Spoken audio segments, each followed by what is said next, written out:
Good morning from Martha's Vineyard. What's on my mind this morning is the beauty and joy of feeling included. And here's why.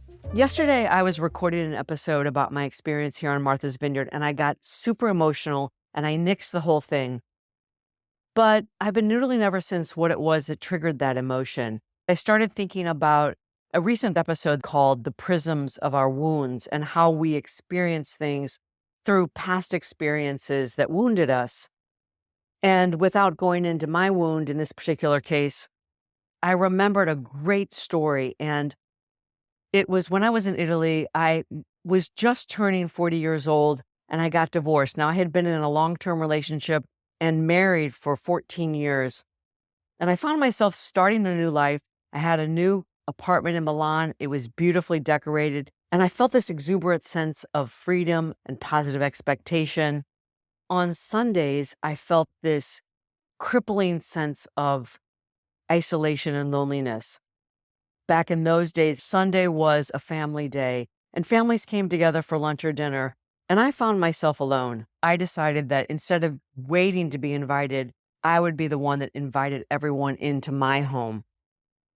And let's just say that feeling went away, yet it still lingers, and I often hear myself say, "Thank you for including me." Fast forward to why I got so emotional as I was trying to tell the story yesterday.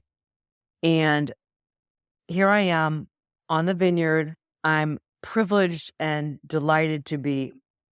And I've been with my friend Gail and her family. Both of her children came to visit, and one of the daughters brought her boyfriend. It was their last day. And I started telling myself this story that I should let them be together as a family, that I should stay behind. So I told them I'm going to stay behind and do my podcast and use the computer. And then they told me that they were going to the airport directly from the beach. It was an incredibly beautiful and sunny day, and they're packing their bags and getting water for the beach. I started to feel badly that I wasn't going with them. And so I made it into a joke and I said, "Oh, I'm feeling a little FOMO here." And in unison, all three of them said, "Come with us."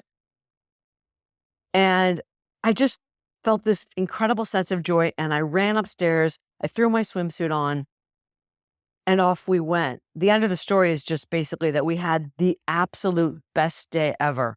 And what stuck with me was how incredibly meaningful and beautiful it felt to feel included. I know from my own therapy that telling myself this story that I should let the family be alone is partially a defense mechanism. And I know the origin of the wound related to being included or left behind, but that's not what this is about for me. What stuck with me is that incredible sense of joy and feeling loved. Anyway, I'm not sure where I'm going with this, except for my note to self that not only does it feel good to be the person who invites people in, but it also feels wonderful to be the person who is invited. It takes so little to remember to call someone or to invite them out for a walk to get an ice cream cone on a sultry summer night. I'll leave you with that for today. Until next time, from my heart to yours.